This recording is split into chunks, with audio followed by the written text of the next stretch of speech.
అమ్మవారికి దగ్గర అవ్వటం అది ఎప్పటి నుంచి ఏంటి అసలు? దానికి టైం అనేది నాకేం గుర్తులేదండి. చేస్తూ చేస్తూ చేస్తూ అసలు అమ్మవారు ఎప్పుడు కనిపించింది ఏంటి? అమ్మవారు కనిపించడం చేతులు చాచి అడిగితే పువ్వులు రావటం, అక్షింతలు రావటం, అది అసలు ఎలా సాధ్యం? అది దానికి ఆన్సర్ నేను కూడా చెప్పలేనండి. మీకు కాబోయే భర్త ఎలా ఉండాలి, ఎలాంటి లక్షణాలు ఉండాలి? నేను శివయ్య లాంటి భర్త అనగానే మా ఇంటికి కూడా నన్ను శివుడు పంపించాడు. కీర్తి ప్రశాంతి గారికి ఏ హీరో అంటే ఇష్టం?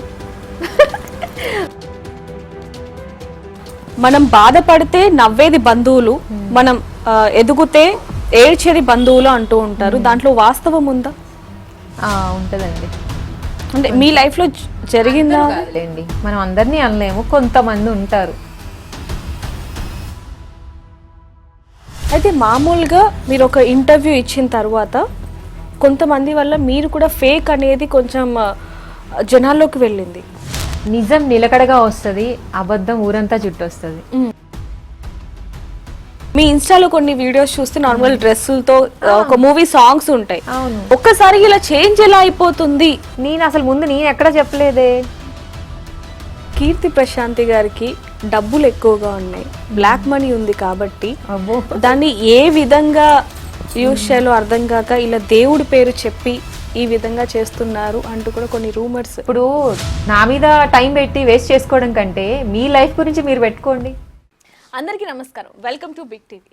శ్రావణ మాసం అంటే ప్రతి ఒక్కరం కూడా శ్రావణ వరలక్ష్మి వ్రతం మాత్రమే చేస్తూ ఉంటాం, కానీ ఈవిడ మాత్రం గౌరీ వ్రతం కూడా అంగరంగ వైభవంగా చేసిందని చెప్పొచ్చు.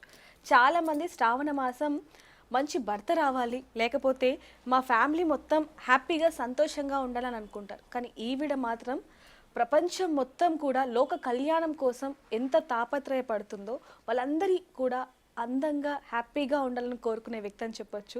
ఆల్రెడీ మన అందరికీ కూడా తెలిసిన వ్యక్తే ఆవిడే కీర్తి గారు. ఇప్పుడు కీర్తి గారు మనతో పాటు ఉన్నారు, వారితో మాట్లాడదాం. నమస్తే అండి. నమస్తే అండి. అసలు అమ్మవారు ఎవరు అనుకునేలాగా ఉన్నారు, ఒకవైపు వెనకాల ఒకవైపు ముందు. సో ఈరోజు మీరు అంటే శ్రావణ మాసం ముగింపు అయిపోతున్న మాసంలో మీరు మంగళ గౌరీ వ్రతం చేసుకున్నారు. సో ఎలా అనిపిస్తుంది ఈరోజు? ఫస్ట్ ఆఫ్ ఆల్ చాలా హ్యాపీగా ఉందండి. అంటే మంత్ మొత్తం గడిచిపోయింది. నేను లాస్ట్ వీక్ చేసుకుందాం అనుకున్నా, ఆ రోజు కుదరలేదు. ఎందుకు అంటే ఈరోజు ఏకాదశి కదా, శ్రావణ మంగళవారం కలిసి వచ్చింది అని చెప్పి లాస్ట్ వీక్ చేయాల్సింది ఈ వీక్ చేసుకున్నాను. నేను చాలా ఇష్టంగా చేసుకున్నాను ఈరోజు. లాస్ట్ ఇయర్ బాగా చేశాను, గౌరీ వ్రతం చేసుకున్నాను, ఇంట్లో చేశాను. ఈ సంవత్సరం మాత్రం ఎందుకో కొంచెం అమ్మకి ఇంకా మంచిగా చేయాలి, ఒక 10-15 మంది ముత్తైదుల్ని పిలవాలి, వాళ్ళకి వాయనం ఇవ్వాలి అని చెప్పి నా మనసుకి సంకల్పం అనిపించింది.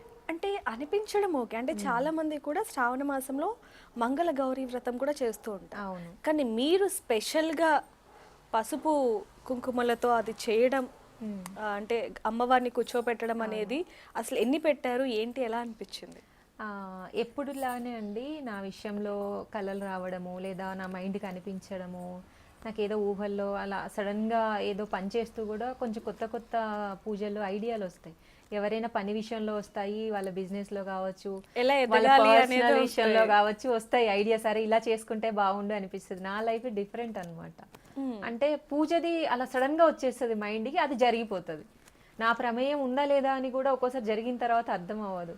ఈ సంవత్సరం కూడా ఈ మంగళ గౌరీ వ్రతం చేసుకోవాలి అని అనుకున్నా. అసలు శ్రావణ మాసం అంటే ప్రతి ఆడవాళ్ళు ముందుగా లక్ష్మీదేవిని బాగా పూజ చేస్తారు. అవును, అసలు మనిషికి ఆడవాళ్ళకి కావాల్సిన లక్ష్మీదేవి ఒక్కటే కాదు, ధనం ఒక్కటే కాదు, ఫస్ట్ మాంగళ్యం, సౌభాగ్యం.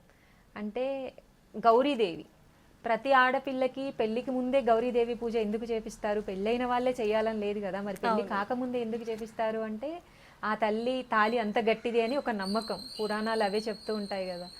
సో అలా అనుకుని నేను చేశాను అనమాట. అంటే నా ఫ్యూచర్ గురించి నేను చేశాను. ఈ సంవత్సరం ఇలా ఇంకా బాగా చెయ్యాలి, ఇన్ని పూజలు చేస్తున్నాను కదా, సడన్గా నాకు 1 డే బ్యాక్ అనిపించింది, గౌరీదేవి అమ్మ గౌరమ్మ మంచిగా నీకు పూజ చేయాలి అనుకున్నాను.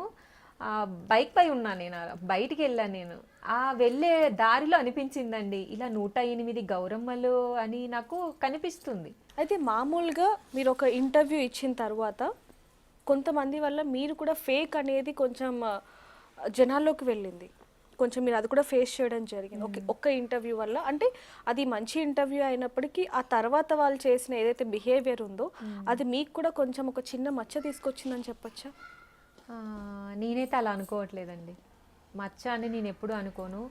నిజం నిలకడగా వస్తుంది, అబద్ధం ఊరంతా చుట్టొస్తుంది. నేను అది బాగా నమ్ముతాను. ఇప్పుడు ఫేమ్ అనేది కొనలేనిది, వెళ్ళలేనిది. అదేదో సంతలో కొనుక్కునే వస్తువు కాదు. ఎంత డబ్బైనా సంపాదించవచ్చు, కానీ ఫేమ్ అనేది దేవుడు ఇవ్వాలి. ఫేమ్ అని కూడా అనొద్దు దాన్ని. ఒక పేరు, మనం చేసే కష్టానికి ఒక విలువ, అది దేవుడే ఇవ్వాలి. అది ఎవరో ఇస్తే అవ్వదు. కొన్ని కామెంట్లు నేను కూడా చదివానండి. జనాలు అనే మాటలు కొన్ని నేను ఫేస్ చేశాను. కానీ నేను ఎందుకు పట్టించుకోను? నేను ఇంకా నాలాగే నేను ఎందుకున్నాను?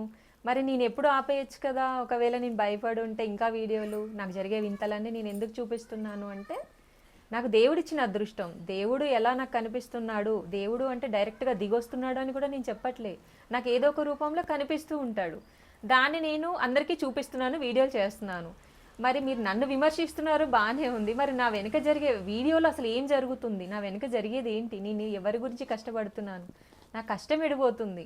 దాన్ని దృష్టిలో పెట్టుకోకుండా అంతా అమ్మవారికి దగ్గర అవ్వటం అది ఎప్పటి నుంచి ఏంటి అసలు? దానికి టైం అనేది నాకేం గుర్తులేదండి.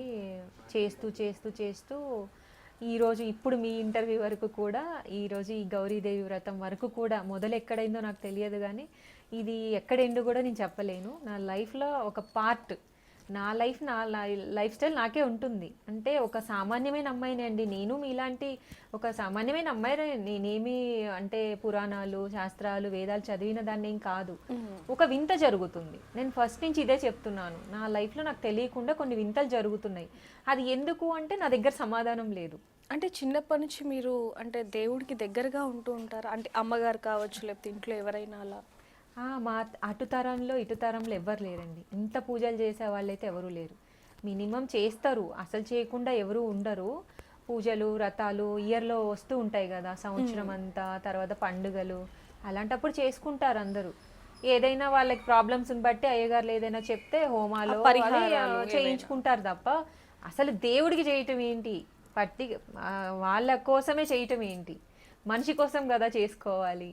దేవుడి పూజలు దేవుడికే చేయటం ఏంటి అనేదే నా వింత. అంటే ఇందాక నీ ఇంట్రోలో కూడా చెప్పినట్టుగా అంటే లోక కళ్యాణం కోసం ఇన్ని పూజలు చేస్తున్నారా, లేకపోతే భర్త కోసం, రాబోయే భర్త కోసం ఇన్ని చేస్తున్నారా అంటే ఏం చెప్తారు మీరు? భర్త అనేది చాలా ఇంపార్టెంట్ అండి. ఏ ఆడపిల్లకైనా భర్త అనేవాడు వాళ్ళ జీవితంలో చాలా ముఖ్య పాత్ర. అక్కడ స్టెప్ తప్పింది అంటే ఇంకా ఏ ఆడపిల్ల జీవితమైనా ఇదే. ఎవ్వరికి ఉండదండి, ఎవ్వరికి ఉండదు మంచి భర్త రావాలి, బాగా చూసుకోవాలని ఏ ఆడపిల్లకైనా ఉంటది కదా. ఆ విషయంలో నేను కోరుకుంటున్నాను. అది స్వార్థం లేని కోరిక. నా లైఫ్ కూడా ఒక లీడ్ చేయాలి కదా నేను. అలా ఒక మంచి భర్తని చేసుకోవడం అనేది అమ్మకి తెలుసు.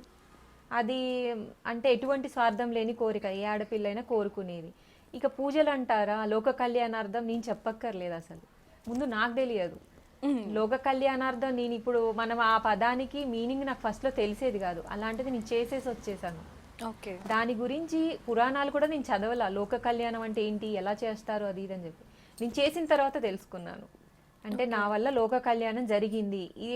ఎవరైనా అండి, మీరు చూస్తారు ఈ జనరల్ లైఫ్లో ఇప్పుడున్న జనరేషన్లో ఎవరి పనులు వాళ్ళు చూసుకోవడం, ఎవరి గురించి వాళ్ళు ఆలోచించుకోవడమే చాలా కష్టంగా ఉండింది.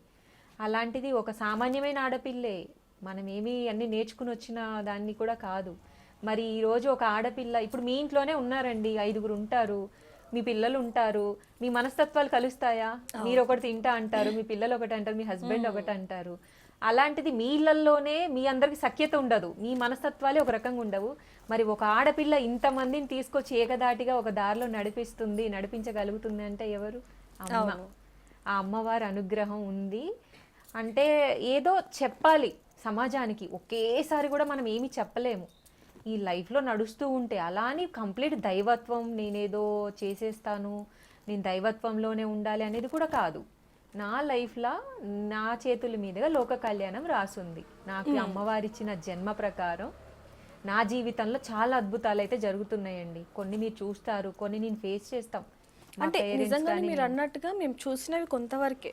మీరు వెనకాల కూడా అంటే చాలా మందికి కీర్తి ప్రశాంతి అంటే అమ్మవారి పూజలు చేస్తుంది, వచ్చిన వాళ్ళందరినీ నవ్వుతూ పలకరిస్తుంది, ఇక్కడ వరకే. కానీ చాలా మంది అంటూ ఉంటారు అంటే దేవుడికి ఇంత చేస్తున్నావు, చాలా మంది బయట తిండి లేని వాళ్ళు, ఆకలితో ఉన్న వాళ్ళు చాలా మంది ఉన్నారు, వాళ్ళకి నువ్వేం చేస్తున్నావు అని క్వశ్చన్స్ వేసిన వాళ్ళకి కూడా మీ బ్యాక్ ఎండ్ ఏం జరుగుతుందో వాళ్ళకి తెలియదు. మీరు చాలా మందికి ఇప్పుడు సపోర్ట్ చేస్తున్నారు, తిండి పెడుతున్నారు, బట్టలు పెడుతున్నారు, అనాథాశ్రమంలో కూడా ఎంతో కొంత మీకు తోచినంత ఇస్తున్నారు. ఇవన్నీ కూడా తెలియదు.